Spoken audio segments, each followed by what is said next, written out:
este mundial puede terminar siendo un fiasco. Y no porque falte talento o estrellas, sino porque los jugadores llegan reventados. Porque el fútbol moderno los exprimió antes de tiempo, cuando empieza el torneo más grande de la historia. Tal vez lo que veamos no sea hambre, sino cansancio, no sea ambición, sino supervivencia. Y no estamos hablando de un detalle menor. Estamos hablando del punto exacto donde el espectáculo más poderoso del planeta podría empezar con las piernas pesadas y la mente saturada. Todavía no sabemos si eso lo arruina todo o si simplemente lo transforma en algo distinto. Hay algo raro en el ambiente y no es fácil de explicar. Es como si este mundial se anunciara a gritos, pero se sintiera en silencio. Como si hubiera más luces, más anuncios, más promesas, pero menos ilusión real. Más expectativa comercial que emoción futbolera. Más énfasis en lo que va a generar que en lo que se va a jugar. Y esa sensación no viene de la nada, viene de años acumulados de ver temporadas interminables, viajes constantes, torneos que se enciman, jugadores que ya no llegan frescos a nada, solo llegan. Y cuando piensas en un mundial que dura más, que exige más, que se juega con un formato inflado, la pregunta empieza a incomodar, de verdad. Durante años, incluso décadas, el mundial era un corte, una pausa sagrada. El momento donde el calendario se detenía y el jugador llegaba con hambre, con piernas vivas, con la cabeza limpia, ¿no?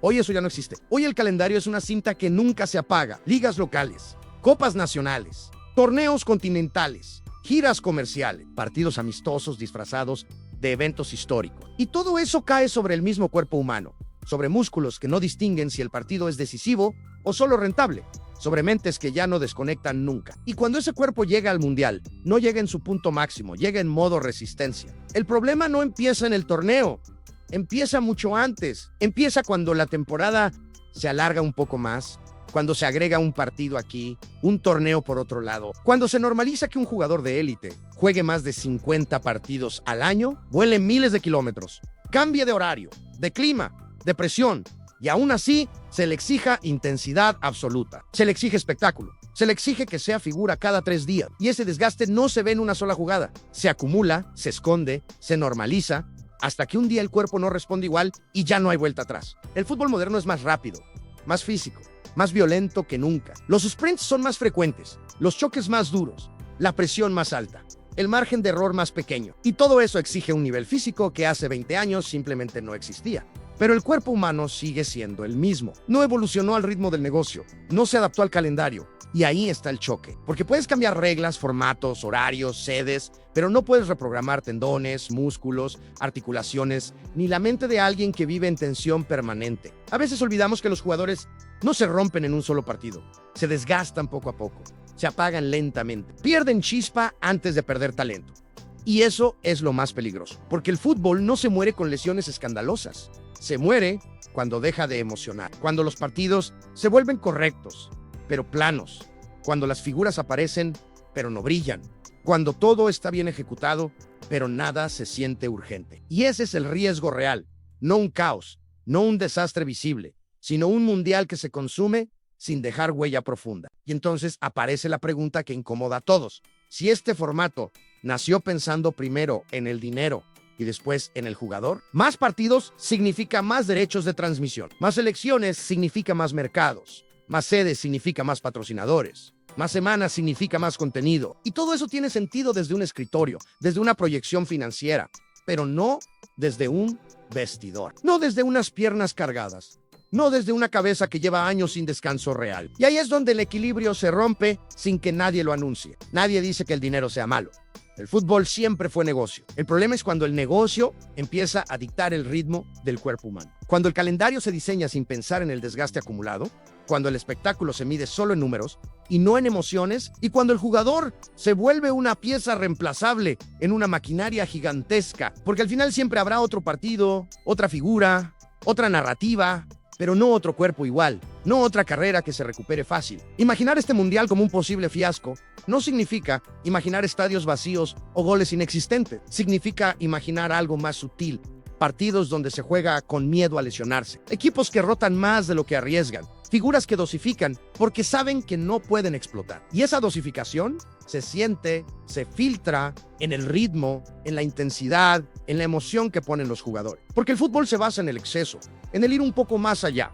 Y cuando ese margen desaparece, algo esencial se pierde. Hay un punto donde el jugador ya no juega para ganar, sino para llegar al siguiente partido, llegar al final del torneo, llegar vivo a la siguiente temporada. Y ese cambio mental es devastador para el espectáculo, porque el fútbol que recordamos no se jugó con cálculo, se jugó con hambre, con imprudencia, con cuerpo y alma. Y cuando el sistema empuja tanto que obliga a la prudencia permanente, lo que se pierde no es calidad, es alma. Este mundial llega después de años donde los propios futbolistas empezaron a hablar, a quejarse, a advertir, no como rebeldes, sino como cuerpos cansados. Y aún así, el calendario siguió creciendo, porque el sistema no se detiene, porque siempre hay algo más que vender, y eso no convierte al torneo en un villano, pero si lo pone en una posición incómoda, como el escenario donde se va a notar todo lo que se acumuló antes, como el espejo donde el fútbol moderno se va a mirar sin filtros. El formato de 48 equipos también juega su papel en esta historia. Más partidos,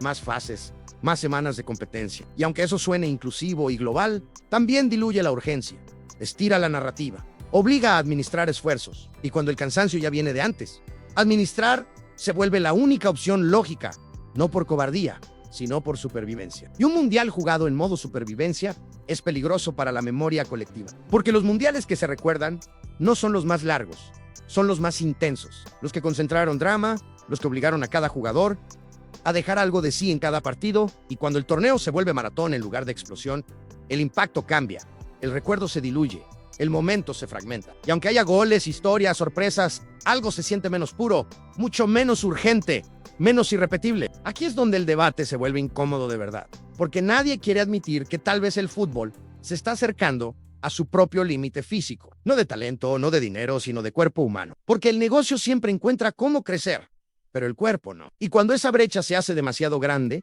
el espectáculo empieza a pagar el precio, no de golpe, sino poco a poco, sin que nadie pueda señalar un momento exacto donde todo se rompió. El riesgo no es que los jugadores no quieran jugar, el riesgo es que ya no puedan jugar como antes, no porque no sepan, sino porque no alcanzan, porque el cuerpo no responde igual, porque la cabeza está saturada, porque la pasión convive con el agotamiento. Y esa mezcla es peligrosa, porque el fútbol vive de la pasión pura, no de la pasión cansada, no de la pasión que se administra como un recurso escaso. Un mundial así puede seguir siendo correcto, puede seguir siendo espectacular a ratos, puede tener momentos memorables, pero la pregunta es si tendrá alma constante, si tendrá ese pulso que atraviesa todo el torneo, si obligará al mundo a detenerse o solo a consumir. Y esa diferencia no se mide en rating, se mide en memoria, en lo que recordamos 10 años después, en lo que seguimos repitiendo cuando hablamos de fútbol de verdad. También existe la posibilidad de que todo salga bien, de que las rotaciones funcionen, de que las plantillas largas sostengan el ritmo, de que las estrellas dosifiquen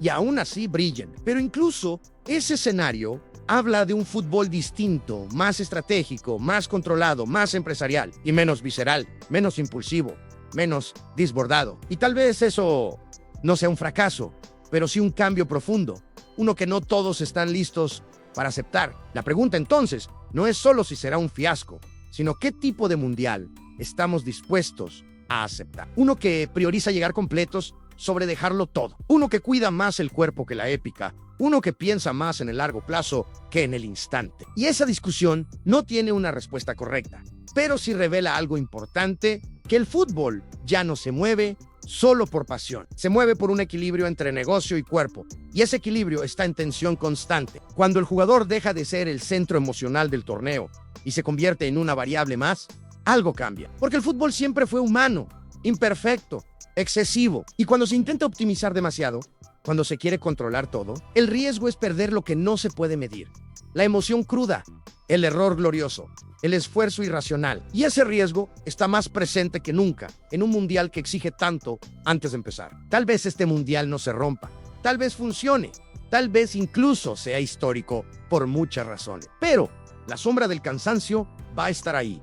En cada sprint que no se hace, en cada choque que se evita, en cada partido que se juega con cálculo. Y esa sombra no la pone el jugador, la pone el sistema, la pone un calendario que nunca se detuvo, que nunca preguntó si el cuerpo podía más. Y cuando todo termine, cuando se entregue el trofeo, cuando se apaguen las luces, la pregunta va a seguir flotando. No sobre quién ganó, sino sobre qué se sacrificó para llegar ahí. ¿Cuántas carreras se acortaron ¿Cuántos cuerpos pagaron el precio? ¿Cuántos momentos pudieron ser más intensos si el desgaste no hubiera sido tan grande? Y esa reflexión es inevitable cuando el fútbol se estira hasta su límite humano. Este mundial puede marcar un antes y un después, no solo por su tamaño, sino por lo que revela, por mostrar hasta dónde se puede exigir al jugador antes de que el espectáculo empiece a perder algo esencial. Y tal vez el verdadero fiasco no sea un torneo malo, sino un torneo que nos haga preguntarnos si el fútbol que amamos sigue siendo posible bajo estas reglas, bajo este ritmo, bajo esta lógica. Porque al final el fútbol no vive de formatos, ni de sedes,